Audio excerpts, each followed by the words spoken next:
অঞ্চলের আমাদের সংগঠনের সদস্যবৃন্দ, উপস্থিত আছেন আমাদের বিভিন্ন মালিক সমিতির নেতৃবৃন্দ, সবার প্রতি সালাম, আসসালামু আলাইকুম। আদাব। 1886 সালের শ্রমিকদের 8 ঘন্টার কর্মর দাবিতে আমেরিকার চিকাগো শহরে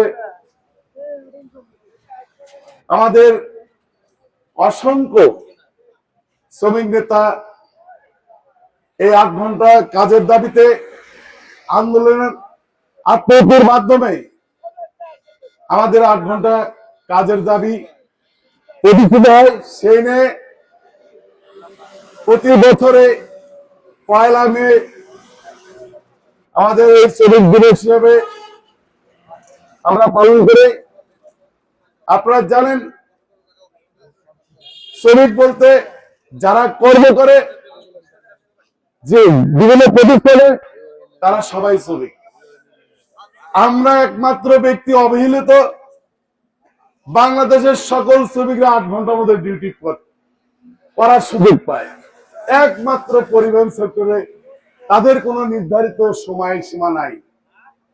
আমরা এই দেশের অর্থনৈতিক চালিকা শক্তি, এই পরিবহন সেক্টর যদি কখনো বন্ধ হয়ে যায়, দেশের অর্থনৈতিক অবস্থা এই দেশে পরিচালনা করতে সরকার ব্যর্থ হবে।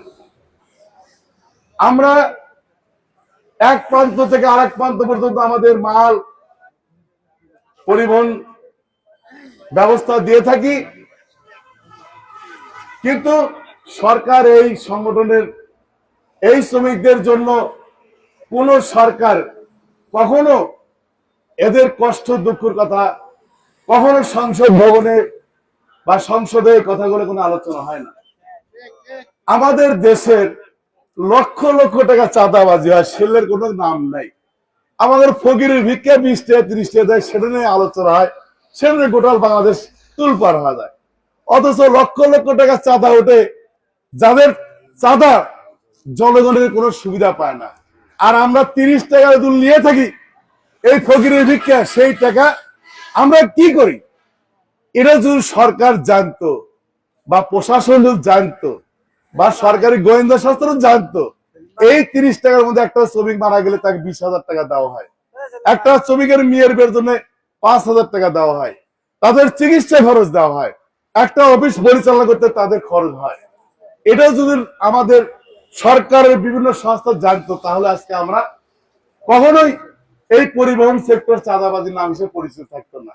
অথচ প্রতিনিয়ত লক্ষ লক্ষ কোটি কোটি টাকা চাঁদা ওঠে ঢাকার বিভিন্ন অলিগলিতে, সেগুলোর ব্যাপারে কোনো আলোচনা নাই, সেগুলোর ব্যাপারে কখনো সরকার ওই ব্যাপারে কোনো সিদ্ধান্ত বা তাদের মধ্যে ব্যবস্থা নেওয়া হয় না। কিন্তু যখন দেখবেন চাঁদার কোনো কথা ওঠে, আমরা শ্রমিক কল্যাণ চাঁদা তুলি, এই পরিবহন সেক্টরের উপর আমাদের সকল বোঝা সকল দায় দায়িত্ব দিয়ে প্রশাসন তাদের মতো মনে করে প্রশাসন যে শ্রমিকদেরকে রাস্তাতে দাবড়ালেই এই চাঁদাবাজি। অথচ কোন জায়গারও চাঁদা ওঠে না, রেস্টুরেন্ট যেমন চাঁদা ওঠে, পুলিশ জায়গার যেমন চাঁদা ওঠে, আপনার সেটেলমেন্টে যেমন চাঁদা ওঠে, এসির চাঁদা ইউনিয়ন চাঁদা তোলে, ওরা ভিআইপি চাঁদা তোলে। আর আমরা ওই ফকিরের ভিক্ষা, ফকিরদের তো কেউ দেখতে পারে না, তাই না? তা আমরা আশা করি এবার অন্তত যে সরকার এসেছে, আমরা মনে করি শ্রমিক বান্ধব সরকার। এই সরকার অবশ্যই আমাদের যে 8 ঘন্টা কাজের দাবিতে যে এই 1 মে মহান মে দিবস, এও যেন আমাদের আগামীতে এই পরিবহন সেক্টরের প্রতি সরকার বিশেষভাবে নজর দিয়ে আমাদের যেন শ্রমিকদের বেঁচে থাকার সুযোগ তৈরি করে দেয়,